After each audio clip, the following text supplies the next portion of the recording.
فاطمہ کتھے سارے گلاب ریت پر۔ السلام علیکم جی، صبح سویرے پاکستان میں بہت خوش آمدید۔ میں ہوں شفا یوسفزئی اور میں ہوں ویس منگل والا۔ میری طرف سے بھی آپ سب کو السلام علیکم۔ خدا کا شکر ہے کہ اس نے ہمیں آج کی صبح دیکھنا نصیب فرمائی۔ اور خواتین و حضرات، آج کا یہ پروگرام محرم الحرام کا خصوصی پروگرام ہے، اور اس پروگرام میں ہم ذکر کریں گے واقعہ کربلا کا۔ لباس ہے پھٹا ہوا، غبار میں اٹا ہوا، تمام جسم نازنی چھدا ہوا کٹا ہوا۔ یہ کون ذی وقار ہے، بلا کا شہ سوار ہے، کہ ہے ہزار قاتلوں کے سامنے ڈٹا ہوا۔ یہ بالیقین حسین ہے، نبی کا نور عین ہے۔ یہ کون حق پرست ہے، مئے رضائے مست ہے، کہ جس کے سامنے کوئی بلند ہے نہ پست ہے۔ ادھر ہزار گھات ہے، مگر عجیب بات ہے، کہ ایک سے ہزار کا بھی حوصلہ شکست ہے۔ یہ بالیقین حسین ہے، نبی کا نور عین ہے۔ یہ جس کی ایک ضرب سے کمال فن حرب سے کئی شقی گرے ہوئے تڑپ رہے ہیں کرب سے۔ غضب ہے تیغ دو سرا کے ایک ایک وار پر، اٹھی صدائے العما زبان شرق و غرب سے۔ یہ بالیقین حسین ہے، نبی کا نور عین ہے۔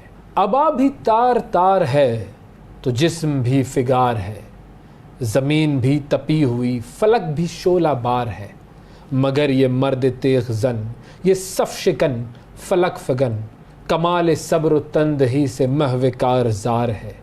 یہ بالیقین حسین ہے، نبی کا نور عین ہے۔ دلاوری میں فرد ہے، بڑا ہی شیر مرد ہے، کہ جس کے دبدبے سے رنگ دشمنوں کا زرد ہے۔ حبیب مصطفیٰ ہے یہ، مجاہد خدا ہے یہ، جبھی تو اس کے سامنے یہ فوج گرد گرد ہے۔ یہ بالیقین حسین ہے، نبی کا نور عین ہے۔ ادھر سپاہ شام ہے، ہزار انتظام ہے، ادھر ہیں دشمنان دین، ادھر فقط امام ہے، مگر عجیب شان ہے، غضب کی آن بان ہے، کہ جس طرف اٹھی ہے تیغ بس خدا کا نام ہے۔ یہ بالیقین حسین ہے، نبی کا نور عین ہے۔ ناظرین، ایک وقفہ لیتے ہیں، وقفے کے بعد جب ہم آپ کے سامنے حاضر ہوں گے تو مختلف علماء کرام ہمارے ساتھ موجود ہوں گے، معزز علماء سے بات ہوگی واقعہ کربلا پر۔ اس کے علاوہ مختلف کلام بھی ہم سنیں گے۔ ایک چھوٹے سے وقفے کے بعد حاضر ہوتے ہیں۔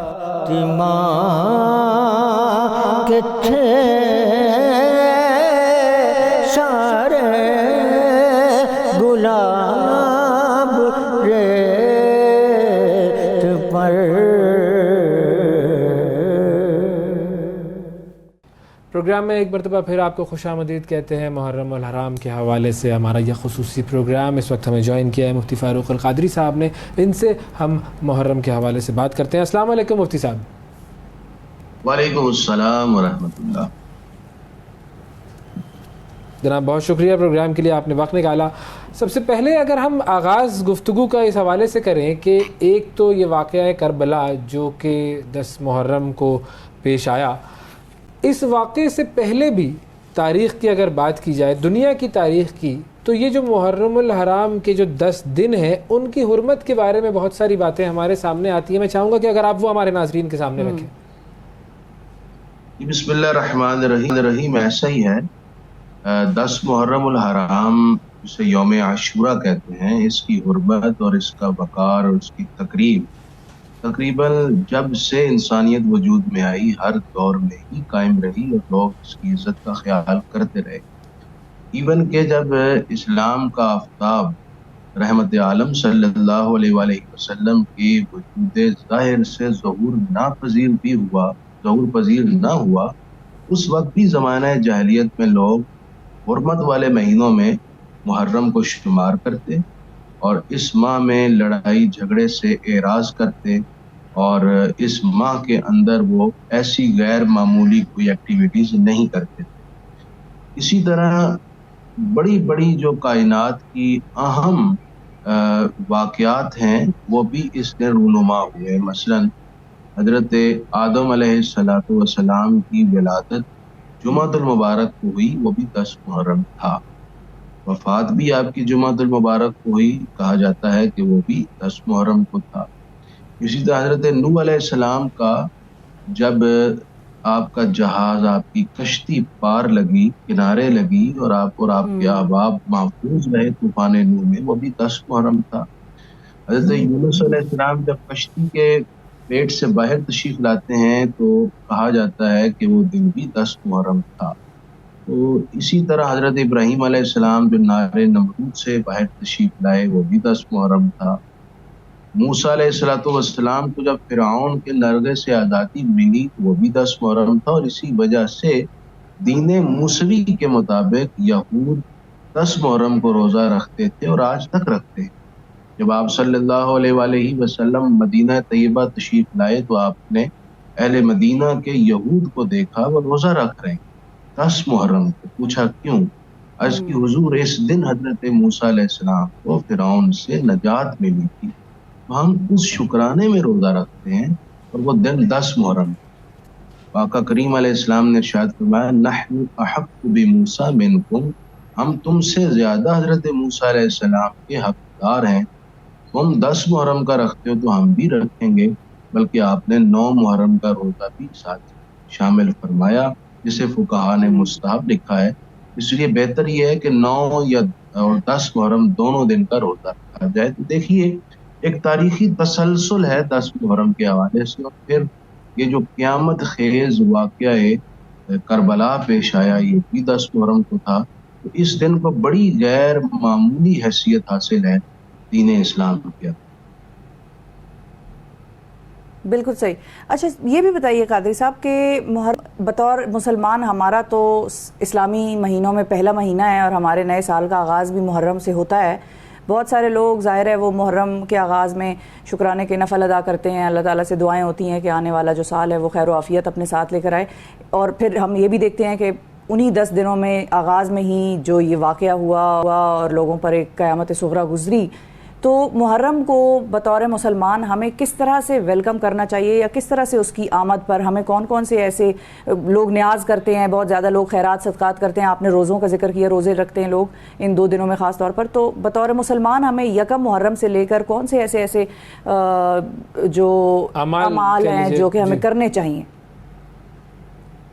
اس سلسلے میں جو آپ صلی اللہ علیہ وآلہ وسلم نے امت کو نئے اسلامی سال کے آغاز پر دعا مانگنے کا فرمایا ہے، وہ جو مخصوص دعا ہے اس دعا میں یہ سارا میسج موجود ہے کہ ہم نے نیا سال کیا جو ہمارا پریکٹیکل لائف سٹائل ہے وہ کیسا ہو، اور اس میں ہم نے کن کن چیزوں کو ملحوظ رکھ کے اپنی زندگی کو ترتیب دینا ہے. آپ نے دعا فرمائی اللہم احلہ علینا بالامن والایمان والسلامتی والاسلام ورضوان من الرحمن وجوار من الشیطان. یہ دیکھیں یہ 6 چیزیں، اور یہ 6 چیزیں جس اسلامی سوسائٹی میں ہوں وہ تو ایک مثالی اور عمدہ اور شاندار معاشرہ بن سکتا ہے جسے آپ صلی اللہ علیہ وسلم نے کر کے دکھایا.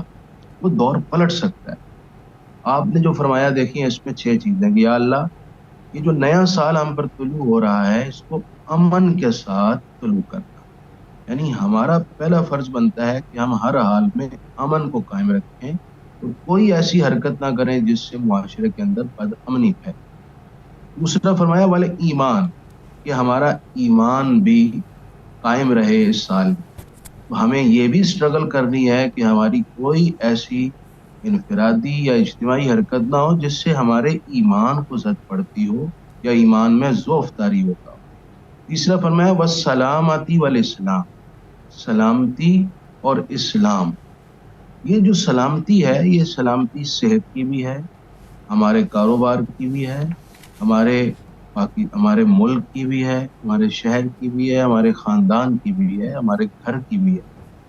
اس سلامتی کے لیے بھی ہم نے اسٹرگل کرنی ہے اس سال کی. یہ بھی ایک میسج ہے. اس میں دیکھیے کہ نئے سال کے آغاز میں کتنا وسیع مفہوم اور وسیع سوچ اور فکر اور کرنے والے کاموں کا ذہن ہمیں ہمارا دین دے.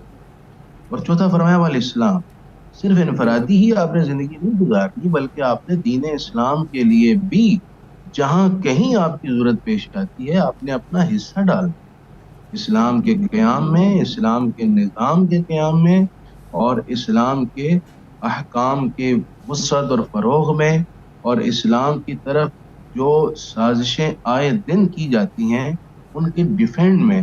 آپ اگر سوشلسٹ ہیں، آپ ایکٹیوسٹ ہیں، آپ کسی بھی لیول اور کسی بھی دائرہ سے تعلق رکھتے ہیں، آپ اپنے شعبے میں اس کے لیے کام کرتے ہیں. پانچویں بات فرمائی ہے وردوان من الرحمن، کہ اس نئے سال میں ہماری جو خاص طور پر پرائیورٹی ہو وہ یہ کہ ہم نے ہر کام اللہ کی رضا کے لیے کرنا. پورا سال ہمارا کام اللہ کی رضا کے لیے. اور آخر میں فرمایا وجوار من الشیطان، کہ شیطان سے ہر صورت میں ہم نے بچنے کی کوشش کرنی ہے. شیطان قرآن نے کہا ہے کہ یہ آپ کا کھلا دشمن، ان الشیطان للانسان عدو مبین، یہ ہمارا بہت بڑا دشمن ہے اور ہم یہ چاہتا ہے ہم بدامنی کا شکار بھی ہوں، ہمارا اسلام اور دین بھی ہم سے چھن جائے، اور ہمارا معاشرہ بھی ٹوٹ ٹوٹ اور ہمارا گھر بھی ٹوٹ ٹوٹ کا شکار ہو. تو ہمیں یہ نئی سال کی دعا یہ بتا رہی ہے کہ ہم نے شیطان سے بچنے کے لیے بھی بھرپور قوت اور توانائی کے ساتھ اللہ کی طرف رجوع کر کے کام کرنا ہے، تاکہ ہم اپنے گھر سے لے کر اپنے وطن تک پورے کے پورے ملک کو امن اور سلامتی کا مرکز. اچھا مفتی صاحب، آپ نے ایک بڑی اہم بات کی اس دعا کے اندر، جو سب سے ایک بڑا اہم نقطہ تھا وہ یہ تھا کہ ہمارے ایمان کی سلامتی بھی بڑی ضروری ہے. اچھا، ایک حدیث مجھے یاد آتی ہے کہ جس میں حضور صلی اللہ علیہ وآلہ وسلم نے فرمایا تھا کہ ایک وقت ایسا آئے گا کہ جب انسان صبح کو مسلمان ہوگا اور شام میں غیر مسلم ہو جائے گا، شام میں اگر وہ غیر مسلمان ہوگا تو صبح میں وہ غیر مسلم ہو جائے گا. اس کا کچھ مفہوم اس طرح کا تھا.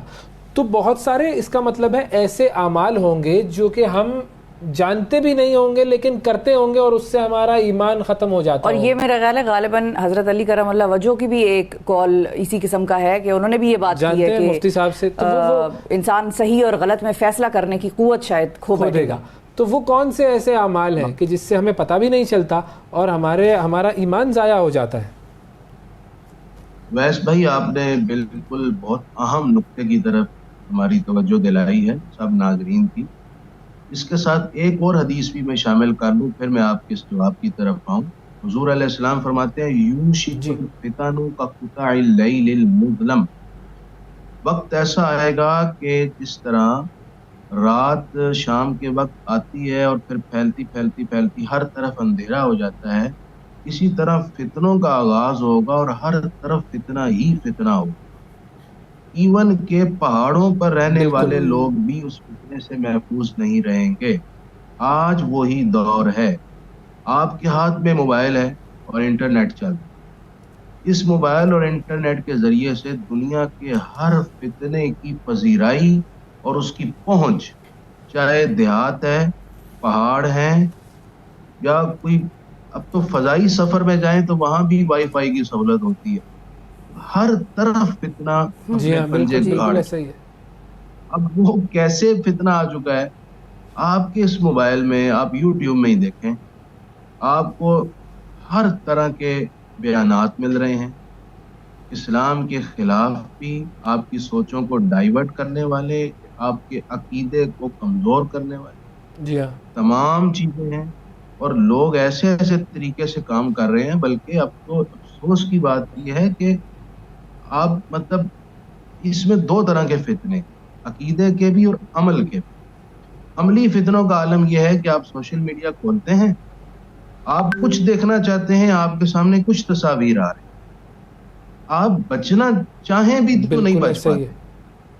اسی طرح آپ یوٹیوب دیکھ لیجئے، وہ مطلب اب چیزیں آپ کی طرف بڑھ رہی، آپ اپنے آپ کو کیسے بچاتے ہیں یہ دیکھ رہے ہیں. اسی طرح عقائد کے حوالے سے بھی میں نے آپ کو بتایا ہے کہ اسلام کے احکام پر، اسلام کی حدود پر، اسلام کی عبادات پر، اسلام کے نظام معیشت، نظام عبادات پر، اسلام کے نظام پر مختلف طرح کے آپ کو لیکچرز ملتے ہیں.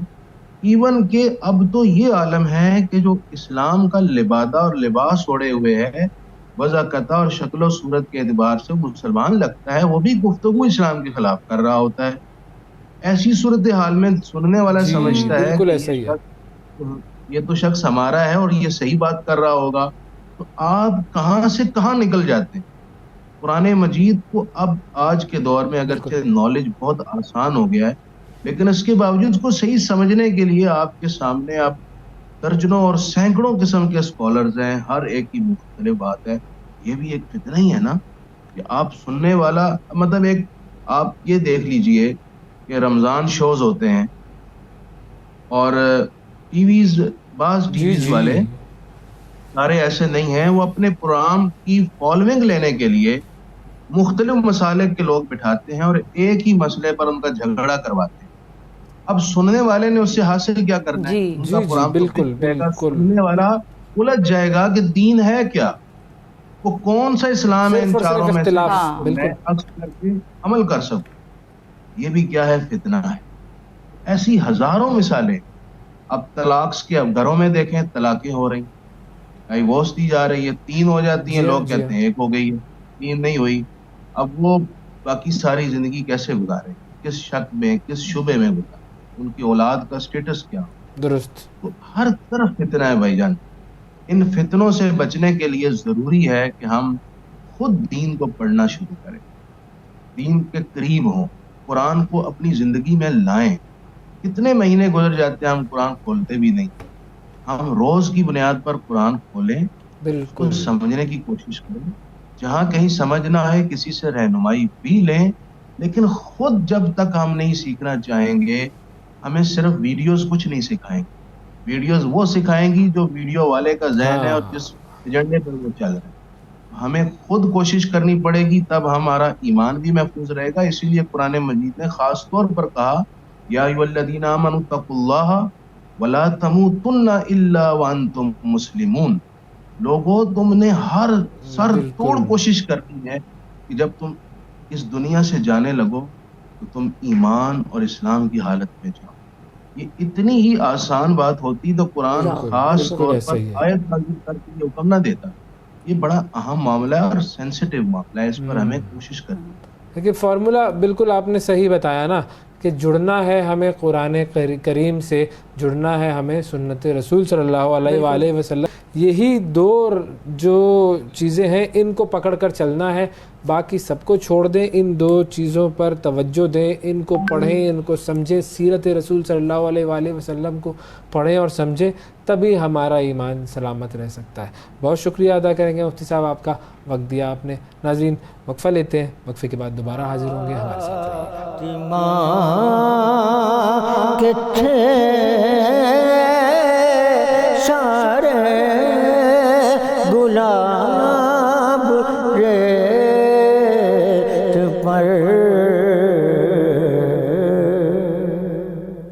ویلکم بیک جی۔ پروگرام میں آپ کو خوش آمدید کہتے ہیں۔ محرم الحرام کے حوالے سے ہم گفتگو کر رہے ہیں۔ ڈاکٹر علی وقار قادری صاحب اس وقت ہمارے ساتھ موجود ہیں، معروف مذہبی اسکالر، اور ان سے ہم گفتگو کرتے ہیں اور شہادت امام حسین رضی اللہ تعالی عنہ کے مختلف پہلوؤں پر روشنی ڈالتے ہیں۔ السلام علیکم۔ وعلیکم السلام ورحمۃ اللہ۔ حضرت بہت شکریہ آپ کا، آپ نے پروگرام کے لیے وقت نکالا۔ سب سے پہلے جس جہت کی طرف میں آنا چاہوں گا گفتگو کی، وہ ہے کہ ہمیں اگر آپ آگاہی دے سکیں کہ جو اہم کردار جنہیں ملعون ہی کہا جائے گا، جو قاتلین تھے امام حسین کے، وہ کون لوگ تھے اور پھر ان کا انجام بعد میں کیا ہوا؟ بسم اللہ الرحمن الرحیم۔ بہت شکریہ، ماشاءاللہ میں سن رہا تھا، آپ اتنا شاندار پروگرام اللہ تعالیٰ قبول فرمائے۔ دیکھیے اہم ترین بات یہ ہے جو سمجھنے سے تعلق رکھتی ہے، وہ یہ ہے کہ ہمارا جو قاتلین حسین ہیں، امام حسین علیہ السلام کے قاتلین، ان سے وہ کون لوگ تھے، وہ کس تہذیب کس کردار کے حامل تھے، اور ان سے ہمارا اختلاف کیا ہے۔ یہ ایک بڑا اہم نقطہ ہے جو میں اپنے سامنے کے نظر کرنا چاہ رہا ہوں۔ ہم آج ہم سے کوئی پوچھے تو آپ اور ہم پتہ کیا سمجھتے ہیں؟ ہم یہ سمجھتے ہیں کہ ہمارا یزید اور یزیدی لشکر سے اختلاف یہ ہے کہ وہ قاتلین حسین ہیں، جبکہ سمجھنے کی بات یہ ہے کہ امام حسین کا اختلاف یہ نہیں تھا کہ وہ قاتلین حسین ہے، کیونکہ اس وقت تو امام حسین شہید نہیں ہوئے تھے، اس وقت تو حضرت علی اکبر شہید نہیں، جی حضرت علی اصغر شہید نہیں ہوئے تھے، حضرت قاسم سارے جو اصحاب حسین ہیں شہید نہیں ہوئے تھے، تو امام حسین تو اس وقت یزید کے خلاف نکلے تھے، تو لہٰذا پتہ چلا کہ یہ جو یزید نے قتل حسین کروایا یہ تو بدبختی در بدبختی شامل ہوتی گئی۔ تو اصل وہ کیا اختلاف تھا کہ جو امام حسین کو یزید سے تھا، اور ہم اس کو سمجھنے سے آ رہی ہیں، ہم یہ سمجھے ہوئے ہیں کہ وہ صرف اس لیے بدبخت ہے کہ اس نے قتل حسین کر دیا، ایسا نہیں، بلکہ وہ اتنی تو شدید اختلافی نقطہ تھا کہ امام حسین نے کمپرومائز نہ فرمایا، اپنے گھر والوں کو لے کر گئے، آپ نے حتیٰ کہ اپنی جان تک لٹا دی، مگر اس نقطے پر کمپرومائز نہ کیا۔ وہ نقطہ کیا تھا؟ وہ نقطہ سامعین کرام اور میرے معزز جو دوست تشریف فرما ہیں میری بہن اور بھائی، وہ نقطہ یہ ہے کہ یزید، اگر آپ پورا تسلسل دیکھیں، تواریخ کی کتب دیکھیں، حتیٰ کہ احادیث دیکھیں اور پھر احادیث کی شروحات دیکھیں، تو آپ کو ایک پوری بڑی پکچر یہ سامنے آتی ہے کہ اسلام کا نام، اسلام بنیادی قدروں کا نام، اسلام معاشرتی قدروں کا نام، اسلام اخلاقی قدروں کا نام، اسلام کرپشن فری سوسائٹی کا نام، اسلام ایسی سوسائٹی کا نام ہے جس میں جو رشتے حرام محرمات ہیں ان کا تقدس ہو، ماں بہن بیٹی کا تقدس ہو۔ اسلام اس چیز کا نام ہے کہ کسی کا حق نہ مارا جائے۔ اسلام اس چیز کا نام ہے کہ کسی پر ظلم ہو رہا ہے تو آپ اور میں اپنے کمرے میں یا اپنی گاڑی میں یہ ایک سیپریٹ ہو کے بیٹھے نہ رہیں کہ اس پر ہو رہا ہے مجھ پر نہیں ہو رہا۔ یہ وہ قدریں تھیں جو رسول اللہ صلی اللہ علیہ وسلم لائے، اور یہ وہ قدریں جن کو خلافت راشدہ نے مضبوط بنیادوں پر کھڑا کیا، اور پھر یہی وہ قدریں تھیں جن کو ملوکیت نے اکھاڑا، اور یہی وہ قدریں تھیں کہ جس کو یزید نے جا کے ملی امید کر دیا۔ امام حسین کا قیام اس لیے تھا، کتاب الفتن میں امام حماد کی کتاب ہے کتاب الفتن، اس میں خود امام حسین علیہ السلام نے ان کا ایک خطبہ موجود ہے۔ امام حسین فرماتے ہیں کہ میں اس وقت اٹھا کہ جب زکوٰۃ کو مال غنیمت سمجھا جاتا، یعنی جب زکوٰۃ جاتی تھی وہ عمرا کھا پی جاتے تھے اپنا حصہ سمجھ، میں اس وقت اٹھا جب نظام عدل ختم ہو چکا تھا، یعنی کسی مظلوم کو عدل و انصاف نہیں ملتا تھا۔ امام حسین فرماتے ہیں میں اس وقت اٹھا جب نظام عدل بھی ختم ہو چکا تھا، اور جب گواہی اس بنیاد پر دی جاتی تھی کہ اگلا فرد کون ہے، اگر اگلا طاقتور ہے تو گواہی اس کے حق میں، اگر کمزور ہے تو گواہی اس کے خلاف، یعنی آپ کا نظام عدل تباہ ہو چکا تھا، آپ کا نظام معیشت تباہ ہو چکا تھا، آپ کا نظام معاشرت تباہ ہو چکا تھا۔ ان قدروں کو ری اسٹیبلش کرنے کے لیے، اس کو دوبارہ اپنی اصل شکل میں لانے کے لیے امام حسین نکلے، اور یہی قدروں کی آبادی جو تھی یہی حسین کو زندہ رکھتی ہے۔ آج دیکھیے نا، حسین اور یزید کے درمیان یہ جو دو فکروں کا ٹکراؤ تھا، ایک باریک لائن کھینچی ہوئی ہے کہ ایک طرف پورا حق ہے، ایک طرف پورا باطل ہے، اور رسول اللہ صلی اللہ علیہ وسلم نے جو فرمایا تھا حسین منی وانا من الحسین، حسین مجھ سے ہے تو میں حسین سے ہوں۔ تو آپ لوگ غور فرمائیے کہ حسین مجھ سے ہے، یہ تو واضح ہے، حسین تو رسول اللہ کے بیٹے ہیں اور رسول اللہ کے نواسے ہیں، واضح ہے، تربیت یافتہ ہیں۔ رسول اللہ یہ فرما رہے ہیں اور میں حسین سے ہوں، اس کا کیا مطلب؟ اس کا مطلب یہ ہے کہ 60 ہجری کے بعد جو رسول اللہ کی فکر تھی، جس کو حسین نے اپنے پورے خاندان کا خون دے کر دوبارہ زندہ کر دیا، یعنی اب محمدیت اور اسلام حسینیت کے لبادے میں اور حسینیت کی شکل میں امت کے سامنے پیش ہو گیا اور دنیا کے سامنے پیش ہو گیا، یہ اس کا مفہوم ہے۔ تو جو بدبخت لوگ تھے، آپ دیکھیے، جنہوں نے امام حسین کو قتل کیا، اب ان کے انجام دیکھیے۔ بخاری مسلم کے اندر حدیث ہے خود کہ جب مختار سقفی نے جب پوری لشکر کشی کی اور قاتلین حسین کے خلاف جہاد کی اور قاتلین حسین کے خلاف ڈٹ کر کھڑا ہو گیا، اور عبید اللہ ابن زیاد اور ایک ایک کو پکڑ کے اس نے مارا، اور 70 کی بجائے اس نے 70,000 کے سر قلم کی، حتیٰ کہ روایات میں ہے کہ سروں کا پہاڑ بن گیا، اتنے سر اس نے قتل کیے، سروں کا پوری کی پوری، ایک جس طرح وہ دیہاتوں میں گندم کاٹی نا تو ڈھیری لگ جاتی ہے، اس طرح ہو گئی۔ اچھا، اور اس کی مختار سقفی کے پاس جب عبید اللہ بن زیاد جو لشکر یزید کا میدان کربلا میں سربراہ تھا، اس کا سر لایا گیا، تو کہتے ہیں کہ اچانک سب بولے وہ دیکھو آ گیا، وہ دیکھو آنے والا آ گیا۔ کہتے ہیں کہ سب نے جب لیفٹ رائٹ دیکھا بھائی کون آ گیا، تو ایک بہت بڑا خوفناک قسم کا اژدہا سانپ آیا۔ کہتے ہیں وہ آیا، وہ اتنے قاتلین حسین سب پڑے تھے، وہ سب کے منہ کے پاس جاتا، سونگتا اور آگے چلا جاتا۔ چلتے چلتے جب وہ عبید اللہ بن زیاد کے پاس آیا تو وہ اس کے منہ کے اندر داخل ہو گیا اور اس کے ناک کے نتنوں سے نکلا، پھر منہ میں داخل ہوا اور ناک کے دوسرے نتنے سے نکلا۔ یعنی اللہ تعالیٰ نے ان بدبختوں کو دنیا میں بھی ایسی اذیت میں مبتلا، دنیا میں ہی یہ اذیت تھی، آخرت کی اذیت تو اپنی جگہ پر ہے۔ اور اس کے ساتھ آپ دیکھیے امام ترمذی نے اس کو بیان کیا اپنی سنن میں کتاب التفسیر میں حدیث نمبر 330، اور اسی کو امام طبرانی نے المعجم الکبیر حدیث نمبر 2754 میں بیان کیا ہے، اور بہت سارے امام ابن کثیر نے بھی لیا، اور اپنا البدایہ والنہایہ حضور علیہ الصلوۃ والسلام کی ناراضگی کا ان قاتلین کے ساتھ عالم دیکھیے کہ رسول اللہ نے خود بدلہ لیا قاتلین حسین سے۔ آپ کو یہ بات بڑی عجیب لگ رہی ہوگی کہ رسول اللہ کا تو وصال ہو چکا تھا، انہوں نے کب بدلہ لیا؟ بالکل، میں نے اس لیے ریفرنس پڑھے کہ ترمذی کی حدیث ہے، طبرانی کی حدیث ہے، یوسف بن سعد روایت کرتے ہیں، کہتے ہیں کہ امام حسن اپنا یوسف بن سعد روایت کرتے ہیں کہ انس بن حارث بیان کرتے ہیں ان سے کہ میں نے رسول اللہ کو فرماتے ہوئے سنا کہ میرا یہ بیٹا حسین ایسی سرزمین پہ شہید ہوگا کہ جہاں پر کربلا کہا جائے گا، اور تم میں سے کوئی اس مارکے میں اس وقت تک موجود ہو، اگر موجود ہو تو اسے چاہیے کہ میرے بیٹے حسین کی مدد کرے اور اس کے دشمنوں کے خلاف جہاد کرے۔ یہ حضور کی وصیت تھی۔ اس کو نقل کر کے آگے جا کے اپنا امام ابن عساکر تاریخ مدینہ دمشق میں 14ویں جلد صفحہ نمبر 224 پر ایک واقعہ لکھتے ہیں۔ فضل بن زبیر بیان کرتے ہیں کہ میں ایک شخص کے پاس بیٹھا ہوا تھا۔ اب آپ ذرا تمام ہمارے سامعین اپنی روح کے کان سے یہ دو واقعات سنیے کہ رسول اللہ نے کیسے بدلہ لیا۔ فضل بن زبیر کہتے ہیں کہ میں ایک شخص کے پاس بیٹھا ہوا تھا، اس شخص سے تارکول کی بو آ رہی تھی، تارکول جیسی بدبو آ رہی تھی۔ تو میں نے اس سے پوچھا کہ اے شخص کیا تو تارکول کا کاروبار کرتا ہے؟ اس نے کہا نہیں، میں نے کبھی تارکول کا کاروبار نہیں کیا۔ انہوں نے کہا پھر تجھ سے بو کیوں آ رہی ہے؟ تارکول کی بو بہت بری ہوتی ہے، بہت کراہت ہوتی ہے۔ اس نے کہا ہوا یہ کہ جب لشکر حسین اور لشکر یزید آمنے سامنے تھے تو میں عمر بن سعد کے لشکر میں، امام حسین کے خلاف والے لشکر میں شامل تھا، اور میں لڑا نہیں تھا، میں صرف میں کاروباری آدمی تھا، میں میخیں بیچتا تھا۔ وہ جن رسیوں سے خیموں میں میخیں ٹھوک کے خیمے لگائے جاتے تھے نا، وہ کہتا ہے میں وہ میخیں بیچتا تھا بس۔ میں دیکھتا رہا قتل حسین قتل ہو گئے، شہید ہو گئے۔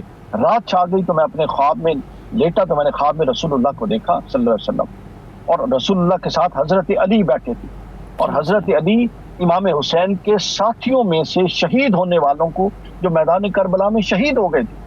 یہ وہ شخص بتاتا ہے کہ حضرت علی جام لے کر ان کو پانی پلا رہے تھے ایک ایک کر۔ وہ کہتا ہے عالم خواب میں مجھے پیاس لگی، میں نے کہا یا رسول اللہ علی سے کہیں مجھے بھی پانی پلائیں۔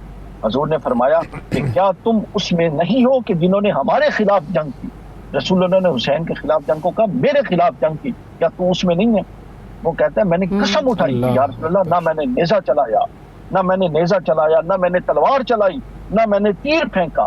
حضور نے فرمایا اس کے باوجود تجھے پانی نہیں مل سکتا، چونکہ تو بیٹھا لشکر حسین کے خلاف جو لوگ تھے ان میں بیٹھا اپنی میخیں بیچ رہا تھا، اور تیری میخوں سے خیمے لگا کر وہ حسین کے خلاف اپنا صاحبان تنے ہوئے تھے۔ تو پھر حضور نے حضرت علی کو اشارہ کیا، حضرت علی نے اس کو ایک بھرا ہوا پیالہ دیا، اور وہ پیالہ تار کا تھا، پانی کا نہیں تھا۔ وہ کہتا ہے اس دن سے مجھے کئی دن تارکول کا یورین پیشاب آتا رہا، اور آج تک میرے جسم سے تارکول کی بدبو آ رہی ہے۔ آپ سن لیجیے، یہ رسول اللہ کا بدلہ تھا۔ اس کے بعد امام ابن عساکر تاریخ مدینہ دمشق 14ویں جلد صفحہ نمبر 259 اور 258 پر، اور ابن جوزی بستان الواعظین صفحہ نمبر 263 پر بیان کرتے ہیں، ابو نصر الجرمی بیان کرتے ہیں کہ میں نے ایک بدصورت بڈھا دیکھا، بوڑھا آدمی تھا اور بدصورت تھا۔ میں نے پوچھا کہ اور اندھا تھا، میں نے پوچھا کہ تجھے کیا ہوا؟ لگتا نہیں ہے تو پیدائشی اندھا ہے۔ اندازہ ہو جاتا ہے نا پیدائشی نابینا کا، تو لگتا نہیں تو پیدائشی اندھا ہے۔ اس نے کہا کہ ہوا یہ کہ عمر بن سعد کا لشکر تھا، امام حسین کے خلاف جنگ لڑ رہا تھا، تو میں اس لشکر میں بیٹھا تھا اور میں سارے جنگ کے نظارے دیکھ رہا تھا۔ جب قتل حسین ہو گیا اور رات ہو گئی تو میں نے خواب میں رسول اللہ کو دیکھا کہ آپ کے سامنے ایک خون سے بھرا ہوا بڑا تھال پڑا ہے، جو پرانے دور میں تھال ہوتی ہے، اور اس تھال میں خون پڑا ہوا ہے۔ آپ صلی اللہ علیہ وسلم کی خدمت میں عمر بن سعد کے ساتھیوں کو لایا جاتا، وہ لوگ جو حسین سے لڑے تھے لایا جاتا، آپ ان میں سے ایک ایک کو پکڑتے اور ان کی دونوں آنکھوں کے درمیان کچھ لکھتے تھے۔ پر پڑا ہوا تھا، پر جو پرندے کا ونگ ہوتا ہے، پر، اس پر کو خون میں ڈبوتے اور ان دونوں کے آنکھوں کے درمیان کچھ لکھتے۔ وہ کہتا ہے پھر مجھے لایا گیا تو میں نے عرض کی یا رسول اللہ مجھے چھوڑ دیں، بخدا نہ میں نے تلوار چلائی، نہ میں نے نیزہ چلایا، نہ میں نے تیر پھینکا۔ حضور نے فرمایا کیا تو نے اس طرف بیٹھ کے ہمارے دشمنوں کی تعداد میں اضافہ نہیں کیا؟ آپ اندازہ کر لیجیے.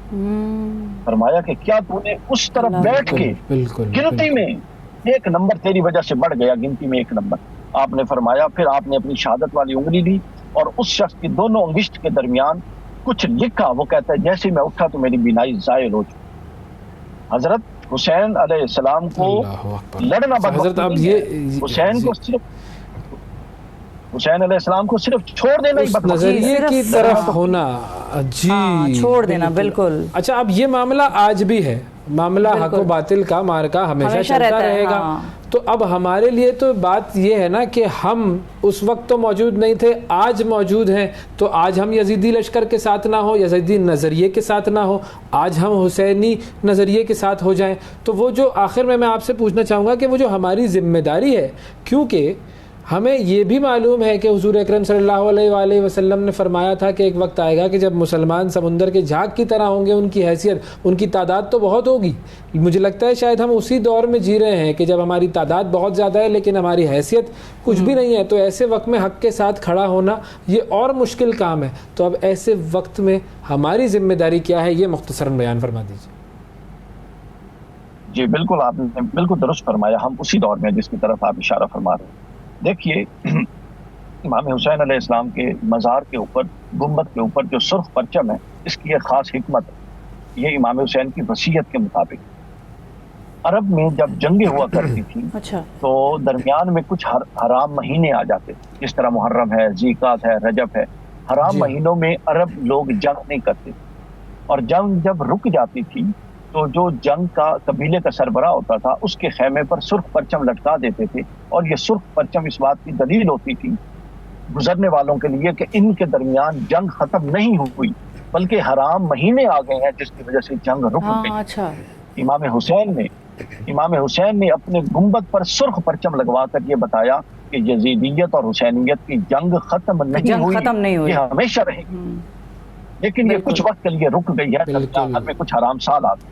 اب ہم نے کیا کرنا ہے؟ دیکھیے جس طرح میں نے پہلی بات کی کہ ہمارے نزدیک یزید سے اختلاف یہ ہے کہ وہ قتل حسین کر رکھے ہے، لیکن حسین کا اختلاف یہ تھا کہ وہ اسلام کی قدروں کو پامال کر رہا. لہٰذا ہم نے حسین کی فکر پہ جانا ہے، کسی اور کی فکر پہ نہیں جانا. تو لہٰذا آج حسین علیہ السلام کی فکر اور کربلا کا درس ہمارے لیے یہ ہے کہ ہم جہاں غلط دیکھیں، غلط سے کمپرومائز کرنا یہ یزید کی فطرت اور سرشت ہے، حسین کی فطرت اور سرشت نہیں. ہم تو وہ لوگ ہیں کہ اپنے 10 روپے کے لیے کسی کے 1000 کا نقصان کرتے ہیں. ہمارے ہاں تو انسانیت مفقود ہو گئی. تو لہٰذا یہ نہیں ہونا چاہیے.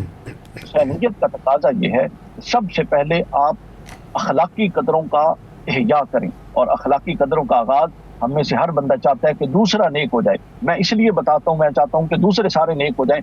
خود پر کوئی بھی ٹھیک ہونے کے لیے کوئی بھی تیار نہیں. تو میرے لیے حسینی ہونے کا پہلا تقاضا یہ ہے کہ مجھ سے کسی کو نقصان نہ پہنچے، میرا اخلاق کسی کے جذبات کو مجروح نہ کرے، میری زبان سے کوئی ایسا لفظ نہ نکلے جو کسی کی عزت نفس کو مجروح کرے. میرے ارد گرد اعزاء و اقارب اور دوستوں میں کوئی تنگ دست ہو اور میں کچھ کر سکتا ہوں اور میں نہیں کر رہا، تو میں سب نیک حاجی سب کچھ ہو سکتا ہوں، حسینی نہیں ہو سکتا.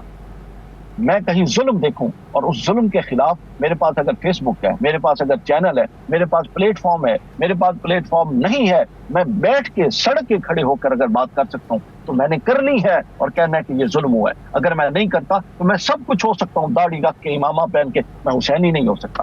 حسین قدروں کے احیاء کا نام، حسین معاشرے کو پھر سے کھڑا کرنے کا نام ہے، حسین کرپشن کو ختم کرنے کا نام ہے، حسین اخلاقی جرت کا نام ہے کہ آپ کا جس سے اختلاف ہے بتائیں کہ تم یہ غلط کر رہے ہو. حسین منافقت کا نام نہیں ہے کہ یار میں دل میں جانتا ہوں وہ برا کر رہا ہے، یہ حسینیت نہیں. تو ہمیں آج اپنے رویوں کو بدلنا ہے، اور رویوں کے بدلنے کا آغاز اپنی ذات سے کرنا ہے. بدل اس لیے نہیں رہے ہم میں سے ہر بندہ دوسروں سے آغاز کرنا چاہتا ہے. یہ اصل مسئلہ ہے ہمارا. بالکل ایسا ہی ہے کہ ہم نے اپنی ذات کو بدلنا ہے، ہم نے اپنی ذات کو نظریہ حسین رضی اللہ تعالی عنہ پر لے کر آنا ہے، اور پھر یہ معاشرہ اس نظریے پر لے کر آنے کے لیے کوشش کرنی ہے. بہت شکریہ ادا کریں گے ڈاکٹر صاحب، وقت دیا آپ نے. ناظرین وقفہ لیتے ہیں، وقفے کے بعد دوبارہ حاضر ہوں گے، ہمارے ساتھ رہیے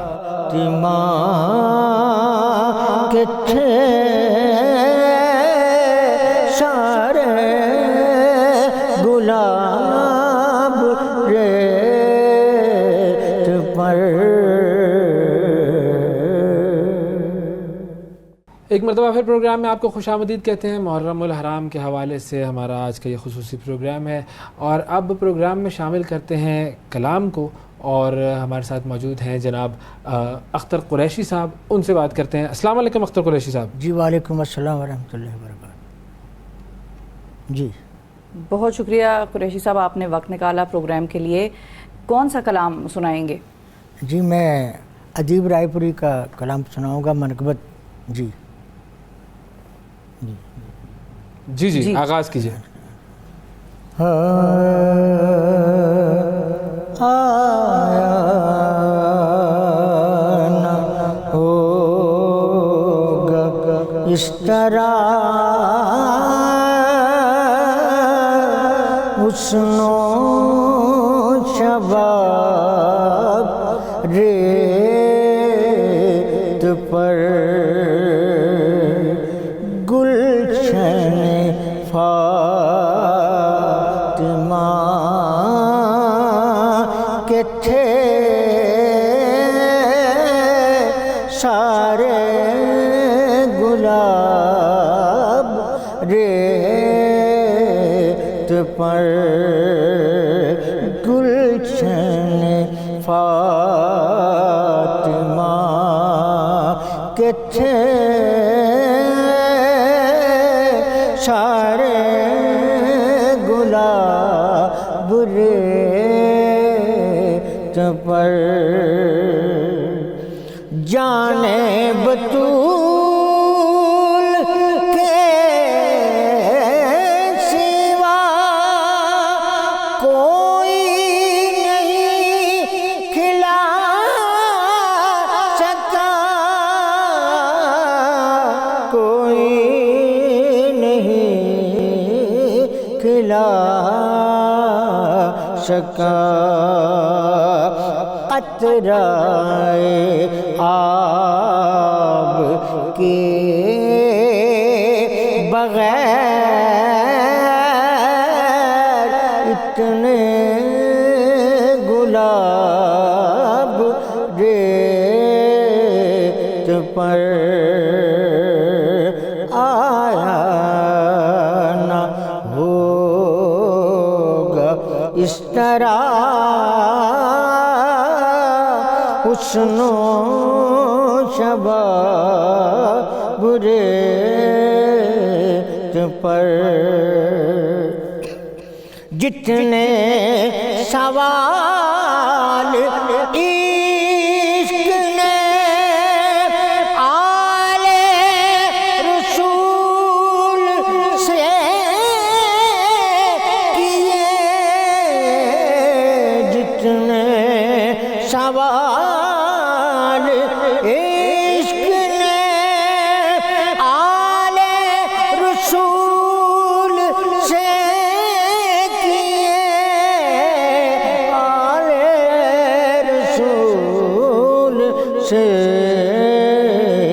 کیے، ایک کے بعد ایک دیا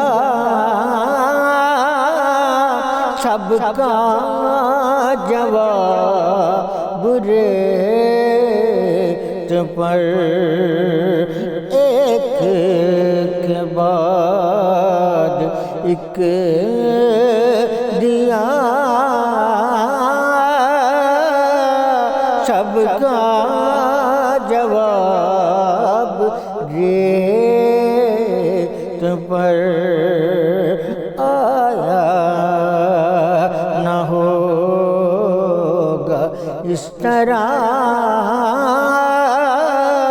حسن و شباب ریت پر پیاسا حسین کو کہوں اتنا تو بے ادب نہیں، اتنا تو بے ادب نہیں، لمس لبے حسین کو ترسا ہے آب ریت پر لمسے لبے حسین کو ترسا ہے آب ریت پر آیا نہ ہوگا اس طرح حسن و شباب ریت پر آل نبی کا کام تھا آل نبی کر گئے آل نبی کا کام تھا آل نبی کر گئے آل نبی کر گئے کوئی نہ لکھ سکا ادیب ایسی کتاب ریت پر آیا نہ ہوگا اس طرح حسن و شباب ریت پر گلشن فاطمہ کے تھے سارے گلاب ریت پر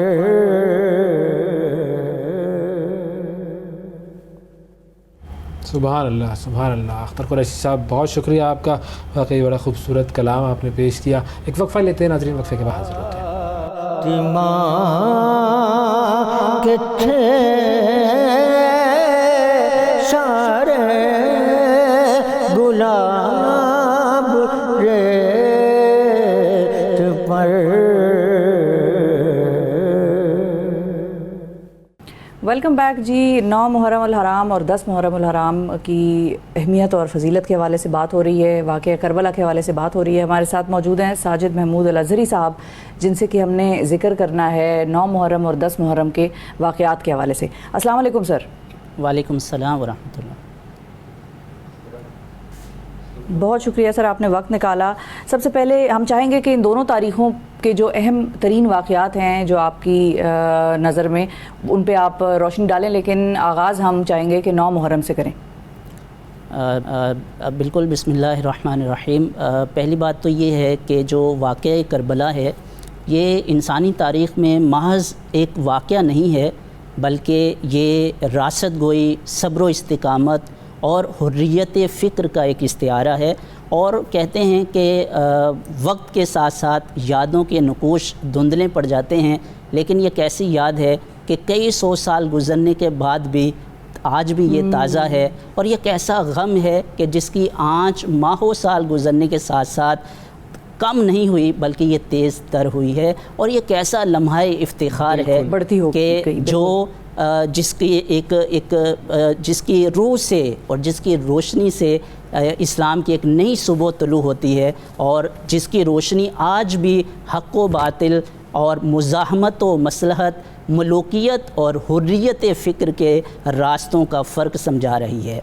9 محرم الحرام کے واقعات کی طرف اگر ہم آئیں کہ 9 محرم کو کیا احداث اور واقعات ہوئے تھے، تو یزیدی لشکر کا جو سپہ سالار تھا عمر بن سعد، بنیادی طور پر یہ چاہتا تھا کہ کسی طریقے سے مصالحت ہو جائے اور جنگ و قتال کے بغیر یہ جو واقعہ ہے یہ ختم ہو جائے۔ اور امام علی مقام سے جو اس کے مذاکرات ہو رہے تھے، تو امام علی مقام نے بھی ان کو یہی بتایا کہ دیکھیے ہم یہاں پہ اپنی مرضی سے نہیں آئے، اور امام علی مقام نے 2 تھیلے جو کوفہ والوں نے خطوط کے بھیجے تھے وہ ان کے سامنے رکھے، اور آپ نے فرمایا کہ اگر یہ کوفہ والے اپنی رائے تبدیل کر چکے ہیں تو میں مکہ المکرمہ واپس جانے کے لیے تیار ہوں۔ عمر بن سعد جو ہے اس کو یہ تجویز اچھی لگی، اور اس نے ابن زیاد کو خط لکھا کہ خون خرابہ اور جنگ کے بغیر مصالحت کے ذریعے سے یہ معاملہ جو ہے وہ حل ہو رہا ہے۔ ابن زیاد کے پاس یہ جب خط پہنچتا ہے تو وہاں پر شمر بن ذی الجوشن یہ شخص لعین موجود تھا، جس نے ابن زیاد کو یہ موقف اختیار کرنے کے لیے مجبور کیا کہ واپس نہیں جانا چاہیے، اور یزید کی بیعت لیے بغیر امام علی مقام کو یہاں سے کسی صورت بھی نہیں واپس جانے کی اجازت دینی چاہیے۔ اور ابن زیاد نے جو ہے وہ ایک پھر شدید جو موقف اختیار کیا، اور عمر بن سعد کو یہ لکھ کے بھیجا کہ اگر آپ یزید کی بیعت نہیں لیتے ہیں یا امام علی مقام اس پر راضی نہیں ہوتے ہیں تو ان کو قتل کیا جائے، اور اس کے بعد ان کے اوپر جو ہے قتل کرنے کے بعد ان کے سینے پر اور سر اقدس پر جو ہے وہ گھوڑے دوڑائے جائیں، اور اگر آپ یہ نہیں کرتے ہیں تو شمر بن ذی الجوشن جو ہے قیادت لشکر کی اس کے حوالے کر دی جائے۔ اور یہی خط لے کر جب وہ شمر عمر بن سعد کے پاس پہنچتا ہے تو اس کے بعد عمر بن سعد کہتا ہے کہ میں قیادت تو لشکر کی آپ کے تمہارے حوالے نہیں کروں گا، لیکن یہ ہے کہ ابن زیاد کے جو احکامات ہیں اس کے اوپر میں عمل درآمد کرواؤں گا، اور اس نے ایسا ہی کیا۔ اور پھر جو پیش قدمی ہے لشکر کی وہ شروع ہو گئی۔ امام علی مقام 9 محرم کو عصر کے وقت میں اپنے خیمے کے باہر میدان کربلا کی ریت پر تشریف فرما ہیں، تھکے ماندے جسم کے ساتھ، اور آپ پر اونگ جو ہے وہ طاری ہوئی، اور اسی اثناء میں دیکھا کہ جو ہے وہ شور شرابہ یزیدی لشکر کی طرف سے ہوا ہے اور پیش قدمی شروع ہو گئی۔ سیدہ زینب جب یہ دیکھتی ہیں تو آپ باہر تشریف لائی خیمے سے، اور امام علی مقام کو اس کے حوالے سے خبر دی کہ یزیدی لشکر جو ہے وہ حملے کی تیاری کر چکا ہے۔ امام علی مقام بیدار ہوئے اور آپ نے فرمایا کہ ہم بھی تیاری مکمل کر چکے ہیں۔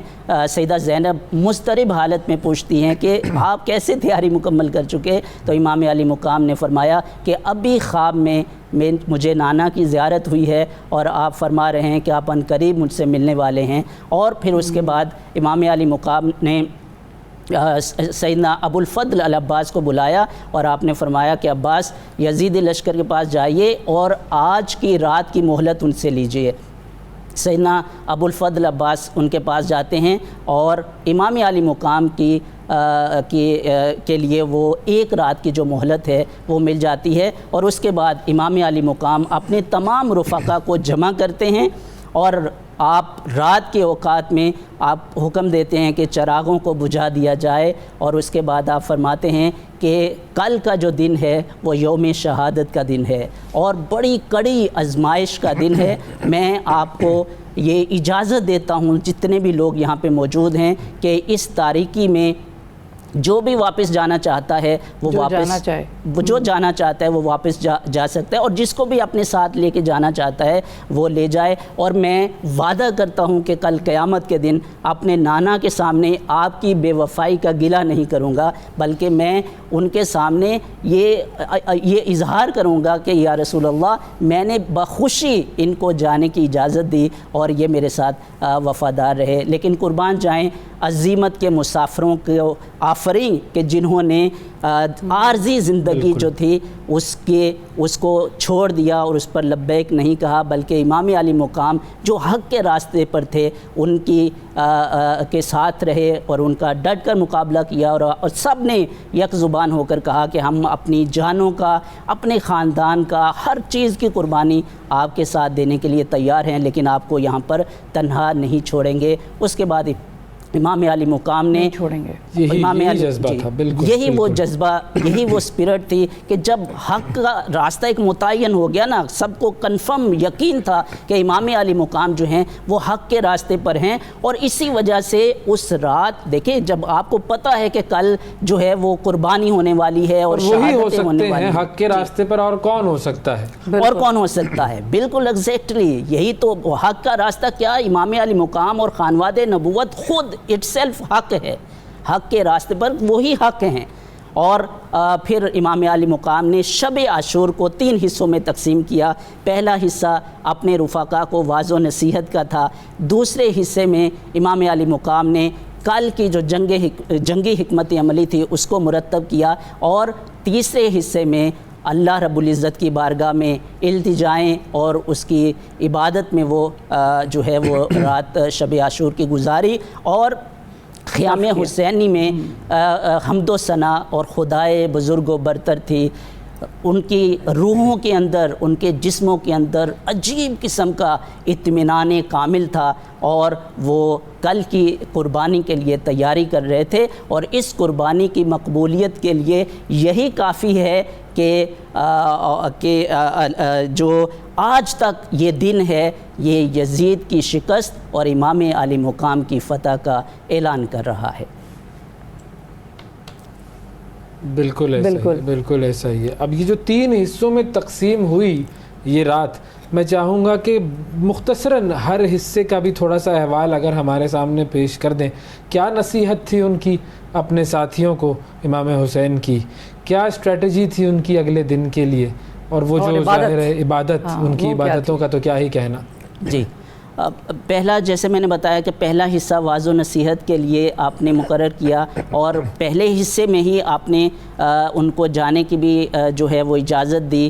اور جب انہوں نے کہا کہ امام علی مقام ہم آپ کے ساتھ ہی ہیں، اس کے بعد آپ نے مزید ان کو جو ہے وہ حق کے راستے پر قائم رہنے اور اس صبر و استقامت کے ساتھ رہنے اور جو جنت کی بشارت اللہ کے رسول نے دی تھی اس کے حوالے سے ان کو آگاہ کیا. اور پھر جنگی حکمت عملی میں جو اس وقت کے جنگ کے اصول تھے کہ میمنہ میں کون لوگ موجود ہوں گے، میسرہ میں کون لوگ موجود ہوں گے، اگرچہ وہ جو جنگ تھی بالکل اس طریقے سے وہ بالکل نہتے لوگ تھے اور جنگی ساز و سامان بالکل اس وقت ان کے پاس موجود نہیں تھا، لیکن جو بھی اویلیبل وسائل موجود تھے ان کی روشنی میں اور ان کو سامنے رکھتے ہوئے سیدنا امام حسین امام علی مقام نے جو اس وقت جنگی اصول تھے کہ میمنہ کے اوپر آگے صفوں میں کون ہوگا، میسرہ میں درمیان میں کون ہوگا اور آخری صفوں میں کون ہوگا، گھوڑ سوار کون ہوں گے، پیادہ کون ہوں گے، یہ ساری جو ترتیب ہے وہ آپ نے اس وقت فرمائی. اور جو مناجات اور التجائیں تھی اللہ کی بارگاہ میں، وہ تو مناجات کا مطلب کیا ہوتا ہے؟ دعا تو یہ ہوتی ہے کہ جو آپ اپنی زبان سے ادا کر رہے ہوتے ہیں نا، جو الفاظ آپ کے ہوتے ہیں. مناجات ہوتی ہیں کہ جو آپ کا ڈائریکٹ جو تعلق اللہ کے ساتھ بن جاتا ہے اور آپ جو اللہ تعالیٰ سے باتیں کر رہے ہوتے ہیں، ایسے جیسے بالکل آپ بارگاہ عزدی میں موجود ہیں اور اللہ تعالیٰ کے وجود کو سامنے دیکھ کر اس کو محسوس کر کر اس کے ساتھ باتیں کر رہے ہیں، یہ ہیں مناجات. تو امام علی مقام نے عبادت میں، نوافل میں، قرآن مجید کی تلاوت میں اور دعاؤں اور مناجات میں یہ رات کا جو آخری حصہ ہے یہ گزارا اور اس طریقے سے شب عاشور جو ہے وہ مکمل ہوئی اور 10 محرم الحرام کی فجر وہ طلوع ہوتی ہے. جی، اب اگر ہم 10 محرم الحرام کے بارے میں بھی آپ سے کچھ مختصراً جان لیں کہ 10 محرم الحرام کو ظاہر ہے ہم سب جانتے ہیں کہ کیا ہوا تھا، لیکن کچھ ایسے چیدہ نکات جو آپ کی نظر میں بہت اہمیت کے حامل ہوں وہ ذرا بتائیے گا.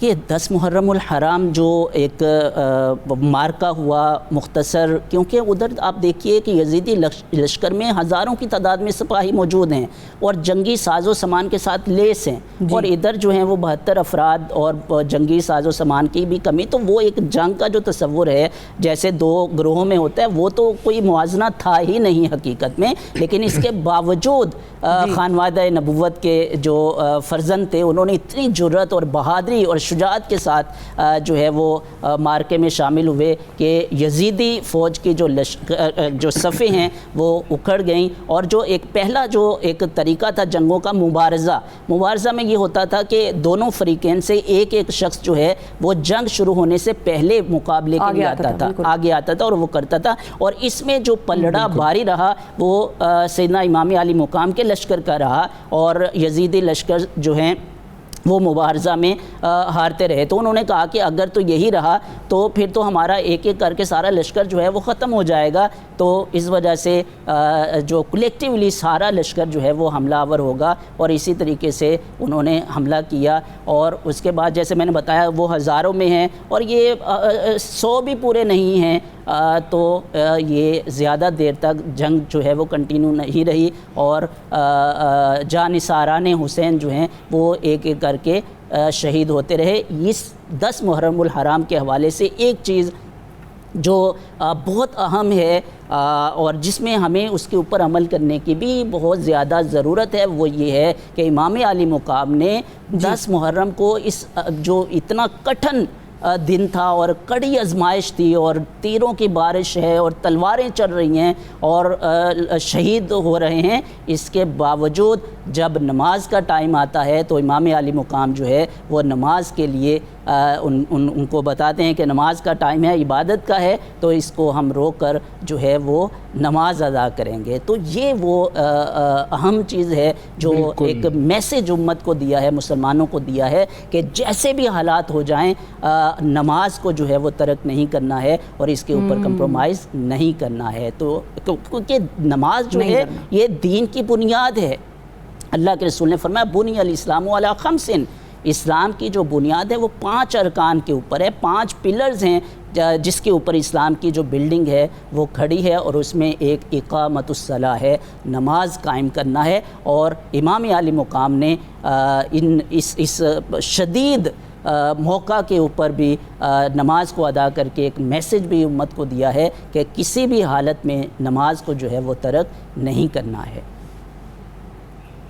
اور وہ جو نماز انہوں نے قائم کی اسی وجہ سے آج ساری دنیا میں نماز قائم ہو رہی ہے، نماز پڑھ رہے ہیں لوگ۔ بہت سارے ممالک میں جہاں جہاں مسلمان بستے ہیں، جہاں جہاں مساجد ہیں، وہ سارا وہیں سے سلسلہ شروع ہوتا ہے۔ ورنہ ہم جب دیکھتے ہیں کہ جس طرح کی ظلم کی داستان لکھی گئی، وہ داستان ایسی ہے کہ جسے ہر ایک جانتا ہے، چاہے وہ مسلم ہو چاہے وہ غیر مسلم ہو۔ وہ جب پڑھتے ہیں واقعہ کربلا، وہ جب واقعہ کربلا کو سنتے ہیں، سمجھتے ہیں، تو اس وقت انہیں احساس ہوتا ہے کہ انسان جب ظلم کرنے پہ آتا ہے تو وہ یہ نہیں دیکھتا کہ سامنے کون ہے، وہ بس ظالم ہوتا ہے اور اسفل سافلین والے وہ رتبے پر چلا جاتا ہے اور بس پھر ظالم ترین بن کر وہ ظلم سہتا ہے۔ لیکن اصل میں حق کی فتح ہوتی ہے، اور وہی فتح ہمیں امام حسین کے ذریعے نصیب ہوئی۔ بہت شکریہ ادا کریں گے آپ کا۔ ناظرین ایک چھوٹا سا لیتے ہیں، وقفے کے بعد دوبارہ حاضر ہوں گے اور اس گفتگو کو مزید آگے بڑھائیں گے۔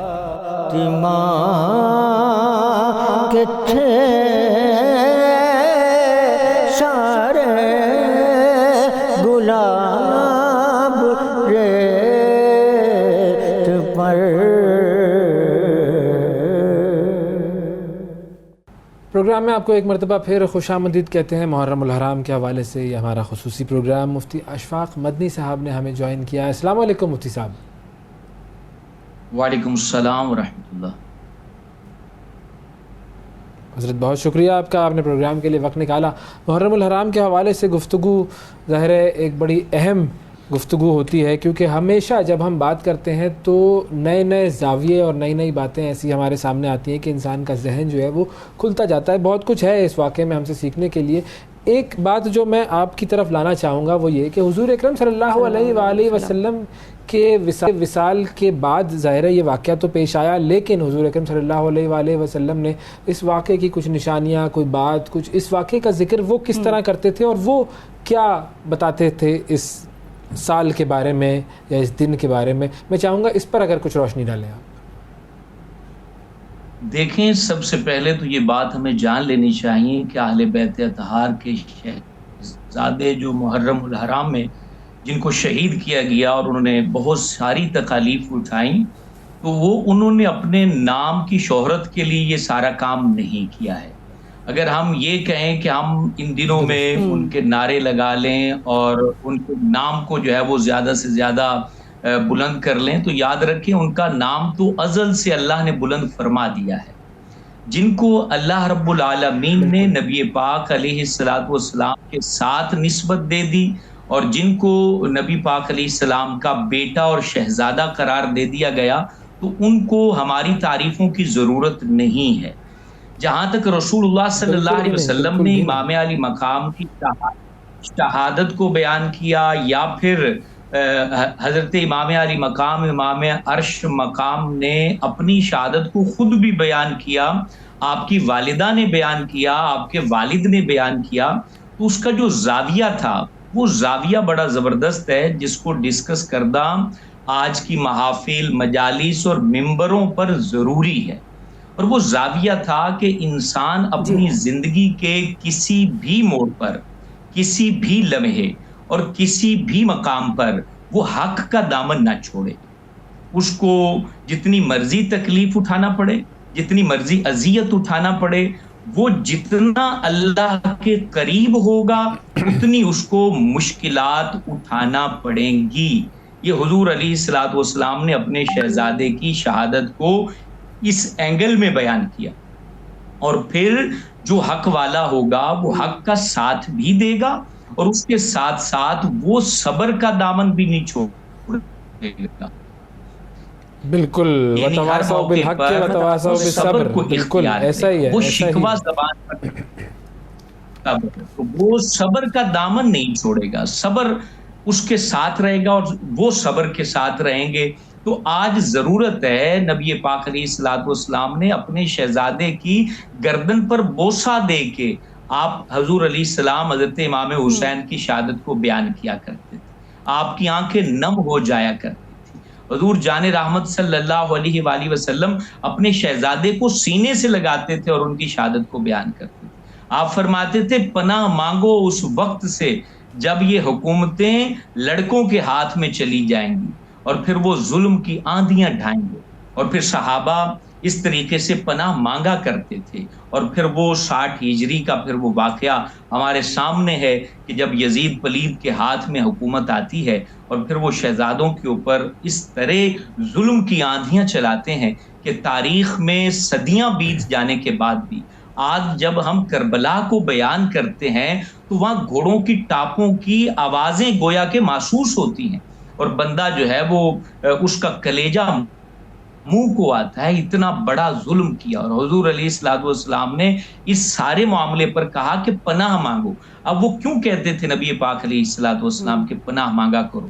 اس میں یہ بھی سبق تھا کہ قیامت تک تم نے باطل کے ساتھ کھڑے ہونے کے معاملے میں پناہ مانگنی ہے۔ صرف وہ 60 ہجری کی پناہ نہیں تھی، بلکہ اب قیامت تک جو باطل گروہ کھڑا ہوگا، جو ظلم کی آندیاں چلانے والا آئے گا، تو یہ حضور علیہ السلام نے تعلیمات دے دی کہ تمہیں اس پناہ مانگنی ہے ظلم کے ساتھ کھڑا ہونے میں، ظالم کے ساتھ کھڑا ہونے میں، زیادتی کرنے والوں کے ساتھ کھڑا ہونے میں، بربریت جو ہے نا وہ برپا کرنے والوں کے ساتھ کھڑا ہونے میں تم نے اللہ سے پناہ مانگنی ہے۔ آج ہم یزید کے اس ظلم کو تو بیان کرتے ہیں، لیکن اپنی صدی میں ہونے والے ظلم کے معاملہ میں ہم اپنا غور نہیں کرتے کہ ہم کہاں کھڑے ہیں۔ ہم چھوٹے ظلم سے لے کر بڑے ظلم تک ہم کہیں پر کسی ظلم کے پیروکار، ظلم کے ساتھی یا ظلم ڈھانے والے گروہ میں تو شامل نہیں ہیں۔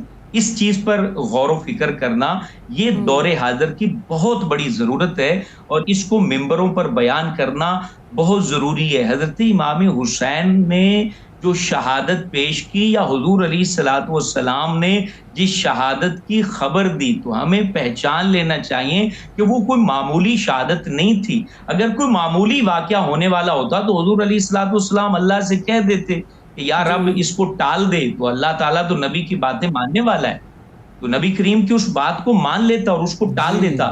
وجہ یہ تھی کہ ہسٹری کریٹ ہونی تھی، ایک بہت بڑا زندگی کا چیپٹر پڑھایا جانا تھا، ایک بہت بڑا جو ہے وہ مضمون ہمارے سامنے آنا تھا کہ امام حسین جو یہ اس یعنی زمین کے اوپر وہ آخری بیٹے تھے گویا کہ رسول اللہ صلی اللہ علیہ وسلم کے، اور ان کو جو قربانی دینا پڑی تو وہ کوئی معمولی نہیں تھی، وہ بہت بڑی قربانی تھی۔ اور اس قربانی کی اہمیت کو اس زاویے سے بیان کیا جائے کہ آج ہمارا کردار سنورے، ہمارے اخلاق بہتر ہوں، اور ہم حق کی طرف بڑھیں، نہ کہ ہم باطل اور ظلم کی طرف بڑھیں۔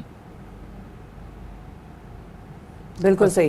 اچھا مفتی صاحب، قربانیاں ظاہر ہے ہم سب جانتے ہیں 9 محرم 10 محرم یا ان سارے دنوں میں بہت سامنے آئیں اور بڑی تکلیفیں ہمارے پاک ہستیوں نے جھیلی، لیکن جو میں جاننا یہ چاہ رہی ہوں کہ کون سی ایسی قربانی ہے، یا کون سا ایسا زاویہ ہے ان ساری قربانیوں کا کہ جس کے بارے میں آپ کہیں گے کہ اس پہ نظر ڈالنا، اس کا ذکر کرنا اور بہت ضروری ہے، اور اس سے ہمیں سیکھنے کو کیا ملتا ہے وہ بھی بتائیے گا؟ ظاہر شہادت اس میں مطلب سب سے جو ٹاپ پر ہے اس کو میں ریٹ کروں گی، لیکن اس کے علاوہ بھی بہت، مثال کے طور پہ حضرت علی اصغر، امام علی اصغر رضی اللہ تعالیٰ عنہ کی جب ایک چھوٹا نومولود بچہ جس کے سینے پر تیر اور نشتر چلتے ہیں، تو ظاہر یہ بھی ایک ایسی تکلیف ہے کہ جو والدین کے بس میں نہیں ہوتی کہ اس پر صبر کیا جائے، لیکن اللہ تعالیٰ نے ان ہستیوں کو صبر دیا۔ تو اس قسم کی کون سی ایسی اور تکالیف ہے جن کا ذکر کرنا ہمارے لیے ضروری ہے، اور اس سے پھر ہم لیسنز کیا سیکھ سکتے ہیں؟ دیکھیے، قرآن مجید فرقان حمید نے مومنوں سے جو ہے نا وہ ارشاد فرماتے ہوئے اتنا خوبصورت پیغام دیا، وَلَنَبْلُوَنَّكُمْ بِشَيْءٍ مِّنَ الْخَوْفِ وَالْجُوعِ وَنَقْصٍ مِّنَ الْأَمْوَالِ وَالْأَنفُسِ وَالثَّمَرَاتِ وَبَشِّرِ الصَّابِرِينَ۔ اللہ پاک نے اس میں انسانی زندگی میں جتنی تکالیف آتی ہیں، اس کی ذات کے حوالے سے، اس کے نفس کے حوالے سے، اولاد کے حوالے سے، مال کے حوالے سے، تجارت کے حوالے سے، جتنی بھی قربانیاں ایک مومن بندہ دیتا ہے اس کو اللہ پاک نے اس آیت مبارکہ میں ایک آیت میں بیان کر دیا ہے، اور اس کے لاسٹ میں سمر بھی بیان کیا ہے کہ یہ تمام چیزوں پر جب صبر کرو گے تو زبان مصطفیٰ سے فرمایا گیا کہ ان کو پھر بشارت دے دو، اور رب کی بشارت بہت بڑی ہوتی ہے۔ آپ حضرت امام حسین کا جو سفر مدینے سے شروع ہوتا ہے، مکہ سے پھر کربلا، اور پھر ان کی جو بیویاں ہیں اور ان کو قیدی بنا کے جو دمشق لے جایا گیا ہے اور پھر واپس مدینے آئے، تو یہ ایک سفری قربانی تھی۔ جو سفر تھا 5555 کلومیٹر تقریباً یہ سفر بنتا تھا، اور یہ سفری تکالیف کی جو قربانی ہے وہ بھی انہوں نے الحمدللہ کہہ کر اس کو برداشت کیا۔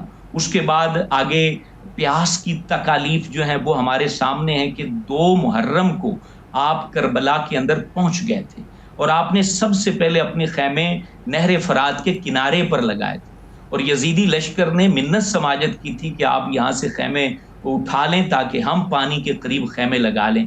کتنی بڑی قربانی ہے کہ آپ اس وقت بھی اثار کر رہے ہیں، اور اثار بھی کس پر کر رہے ہیں؟ جو جان کے دشمن ہیں ان پہ اثار کر رہے ہیں۔ آپ نے وہاں سے حضرت عباس کو کہا کہ خیمے اٹھا لیجیے، اور ان کو عبید اللہ ابن زیاد کی فوج کو جو ہے وہ اجازت دی، انہوں نے وہاں پر خیمے لگائے، اور پھر 7 تاریخ کو مشکیزوں میں پانی ختم ہو چکا تھا۔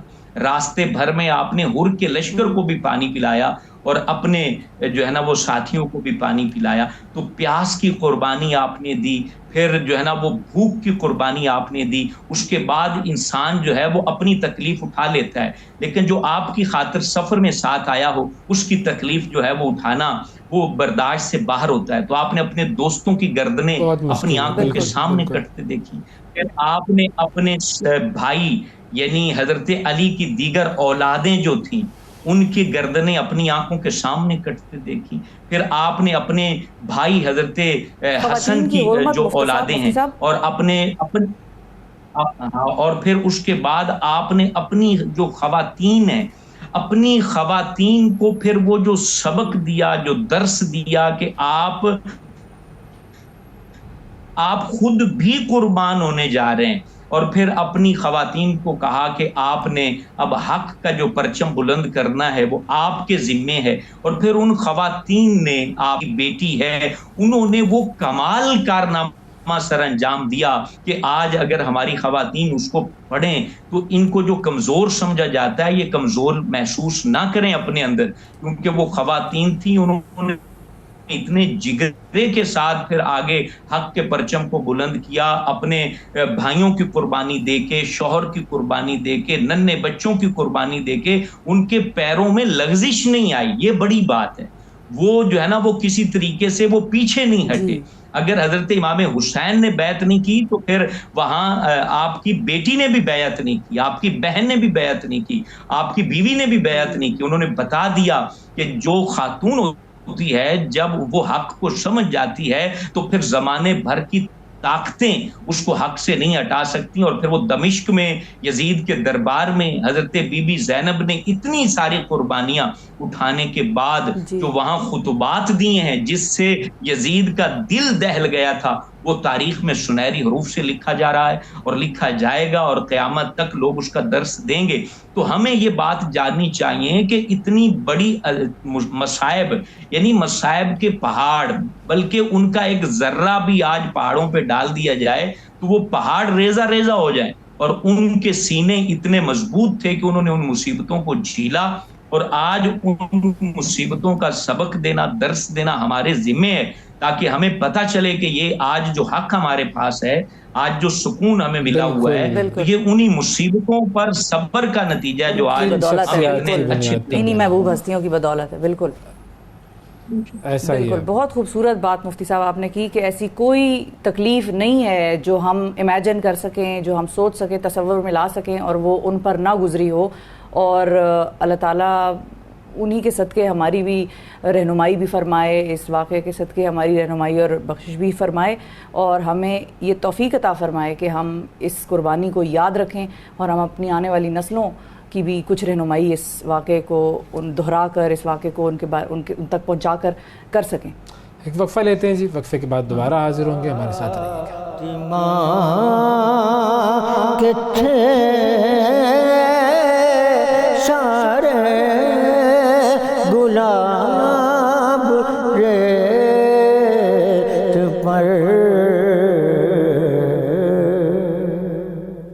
ایک مرتبہ پھر پروگرام میں خوش آمدید۔ محرم الحرام اور واقعہ کربلا کے حوالے سے بات ہو رہی ہے، اور اب پروگرام میں کچھ کلام کو شامل کرتے ہیں۔ ہمارے ساتھ موجود ہیں حافظ محمد ارشد نقشبندی صاحب۔ السلام علیکم۔ وعلیکم السلام ورحمۃ اللہ وبرکاتہ۔ حافظ صاحب بہت شکریہ پروگرام کے لیے، آپ نے وقت نکالا۔ کون سا کلام ہماری نظر کریں گے؟ جی محترم اویس بھائی، جناب حسنی سید کا لکھا ہوا سلام حضور امام عالی مقام کی بارگاہ میں۔ جی حضور ارشاد۔ جانان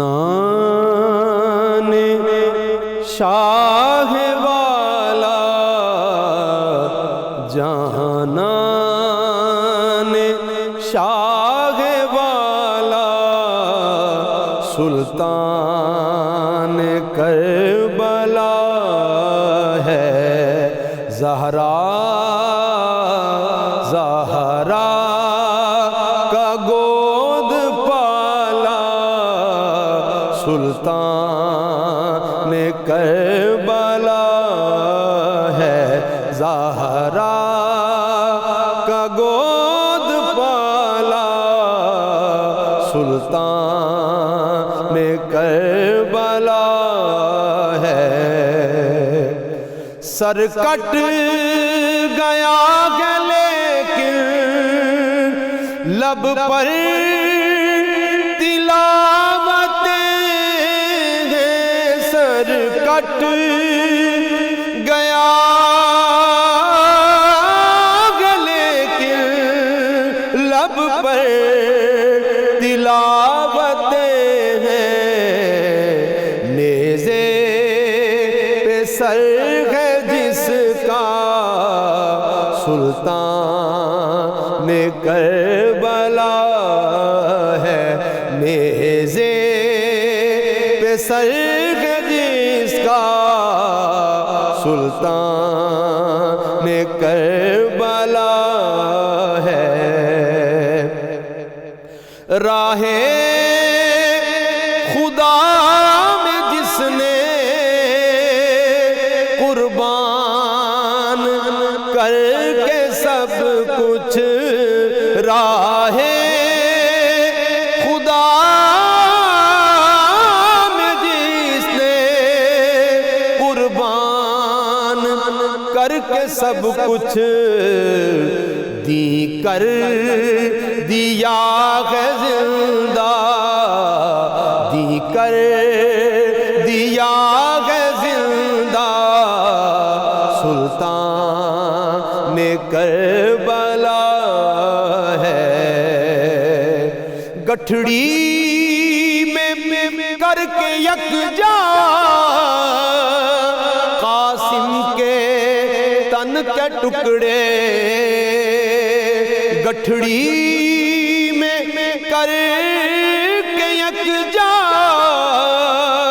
قاسم کے تن کے ٹکڑے تنہا جو ہے اٹھاتا، تنہا جو ہے اٹھاتا سلطان کربلا ہے۔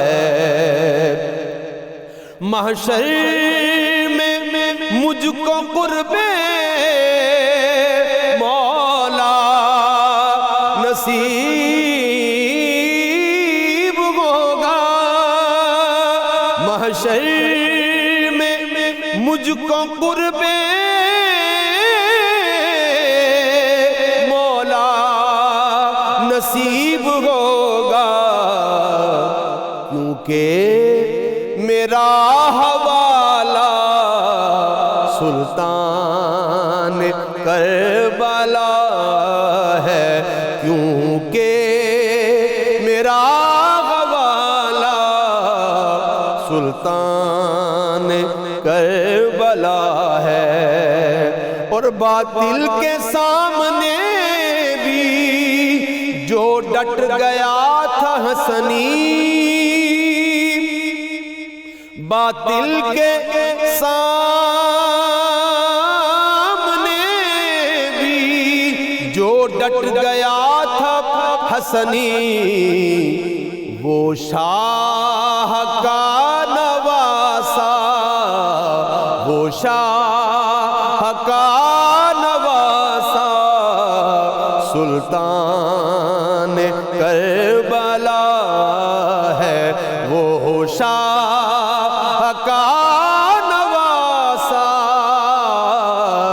سلطان کربلا ہے، جانان شاہ والا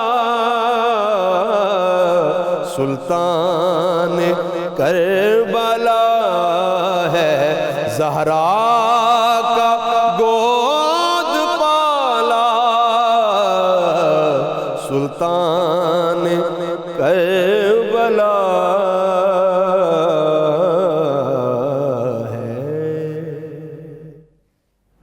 بہت شکریہ، بہت شکریہ، بہت ہی اعلیٰ کلام، بہت ہی خوبصورت انداز میں ارشد صاحب آپ نے پیش کیا۔ ایک چھوٹا سا وقفہ لیتے ہیں، وقفے کے بعد دوبارہ حاضر ہوں گے، ہمارے ساتھ ہی رہیے گا۔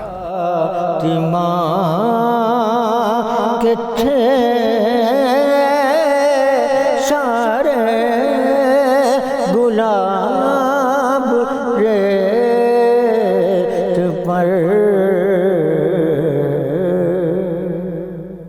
پروگرام میں ایک مرتبہ پھر آپ کو خوش آمدید کہتے ہیں۔ محرم الحرام کے حوالے سے ہمارا یہ خصوصی پروگرام، حافظ محمد ارشد نقشبندی صاحب ہمارے ساتھ موجود ہیں، کلام کی طرف چلتے ہیں۔ جی حافظ صاحب۔ جی بہت شکریہ۔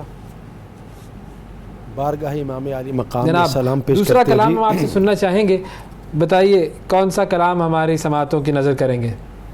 محترم ویس بھائی، بارگاہ امام عالی مقام میں سلام پیش کرتے ہیں۔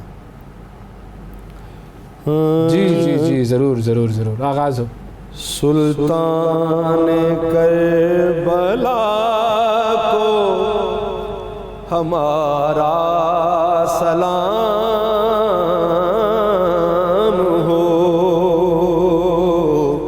سلطان کربلا کو ہمارا سلام ہو،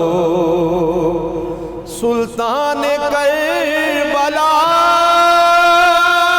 کو ہمارا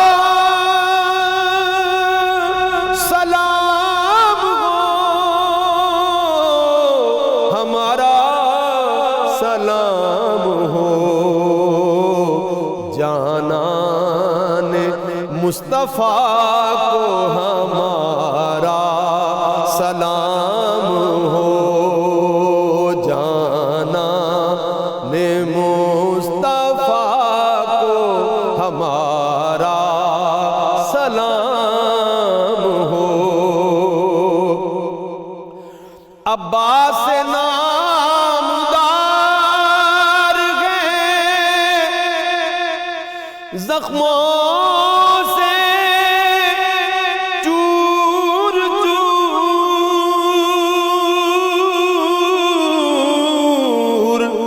عباس نامدار گئے زخموں سے چور چور، اس پہ کرے رضا کو ہمارا سلام ہو،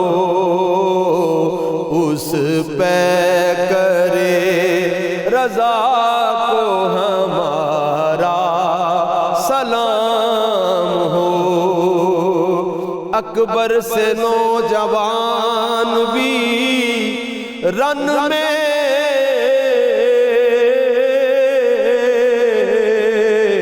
ہوئے شہید، اکبر سے نوجوان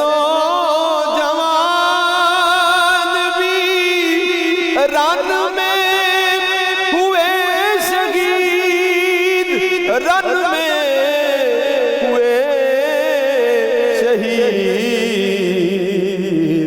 ہم شکل مصطفیٰ کو ہمارا سلام ہو، ہم شکل مصطفیٰ کو ہمارا سلام ہو۔ بھائی بھتیجے بھانجے سب ہو گئے شہید، بھائی بھتیجے بھانجے سب ہو گئے شہید، سب ہو گئے شہید۔ ہر لال بے بہا کو ہمارا سلام ہو، ہر لال بے بہا کو ہمارا سلام ہو۔ اصغر کی ننھی جان پہ لاکھوں درود ہو، اصغر کی ننھی جان پہ لاکھوں درود ہو، مظلوموں بے خطا کو ہمارا سلام ہو، مظلوموں بے خطا کو ہمارا سلام ہو کر شہید قوم کی کشتی تیرا گئے، کر شہید قوم کی کشتی تیرا گئے، امت کے ناخدا کو ہمارا سلام ہو، امت کے ناخدا کو ہمارا سلام ہو۔ ناصر ولائے شام کہتا ہے بار بار، ناصر ولائے شام میں کہتا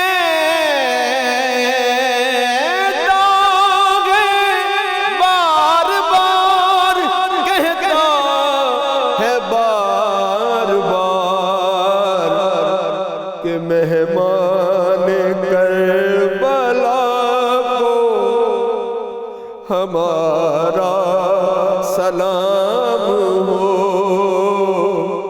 مہمان کربلا کو ہمارا سلام ہو، سلطان کربلا کو ہمارا سلام ہو، جانان مصطفیٰ کو ہمارا سلام، ہمارا سلام ہو، ہمارا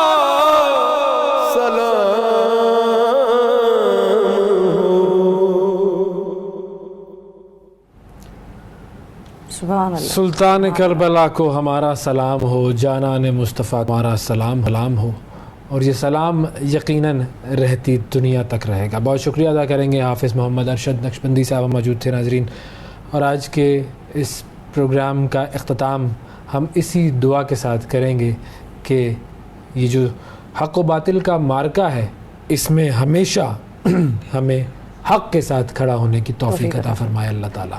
آج کے پروگرام میں اتنا ہی. آپ سے اگلے پروگرام میں پھر ملاقات کریں گے. اللہ حافظ. کتھے سارے غلام